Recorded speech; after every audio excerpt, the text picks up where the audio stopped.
Hi, I'm Rick Kaler. Thanks for joining me.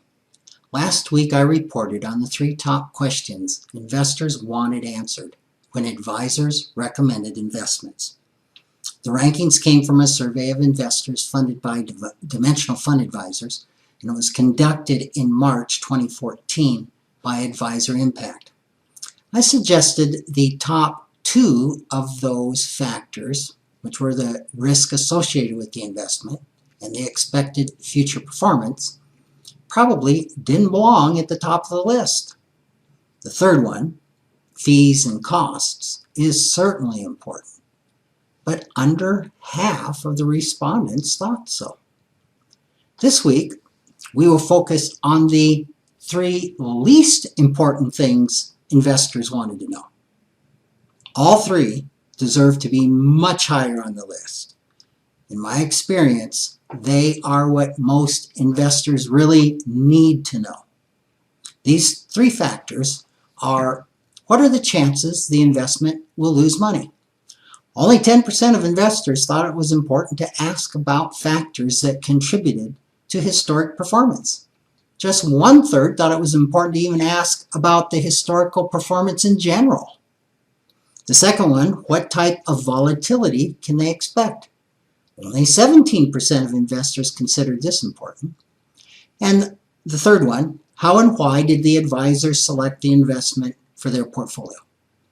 A scant 21% of survey respondents thought this was important, and just 8% asked about the investment managers chosen. So look at each of these. First, the chances of losing money.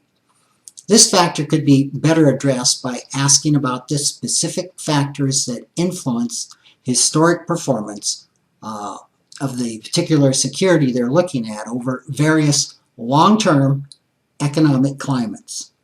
True, looking at past performance of an investment is never a guarantee of its future performance. Yet, if the historical periods evaluated contain a variety of economic conditions, say like high inflationary periods or various economic cycles, and long-term holding periods, I suggest at least 10 years or more, then looking backward may give you a reasonable idea of what future performance might look like.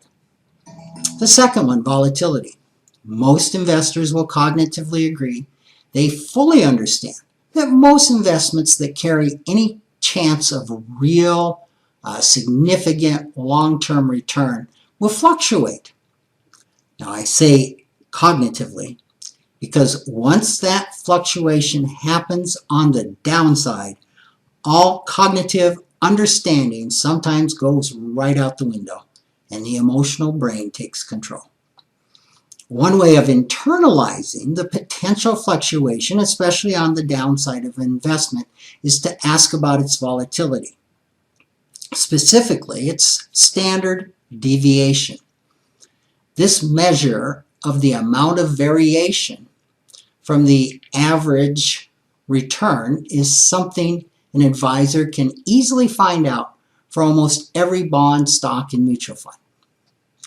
You want to take the standard deviation times 3, then subtract that number from the average return. This is the amount of value over 1 year your investment could drop or rise. That's in 99% of all the years. Stated conversely, there's only a 1% chance your investment would drop further in any 1 year. And third, the portfolio fit. I recently sent back a shirt that hung on me like a tent. While it would have been perfect for a larger guy, it was no fit for me. Investments are very similar. While some are perfect matches for one portfolio, they can be lethal in another. An overallocation to emerging market stocks might make perfect sense for a newborn, but it could be a retirement disaster for a 90-year-old. It's important to ask why an investment belongs in your portfolio.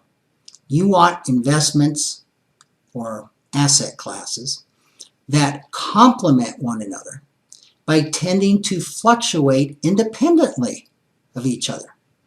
When an ideal balance investments is in your portfolio, some will decrease in value while others will increase in value. The point is, all of them earn a real return over time. Now, some of these factors might seem difficult to understand, but believe me, they do matter. Give your advisor a chance to explain them to help you become a more informed investor. Thanks for joining me.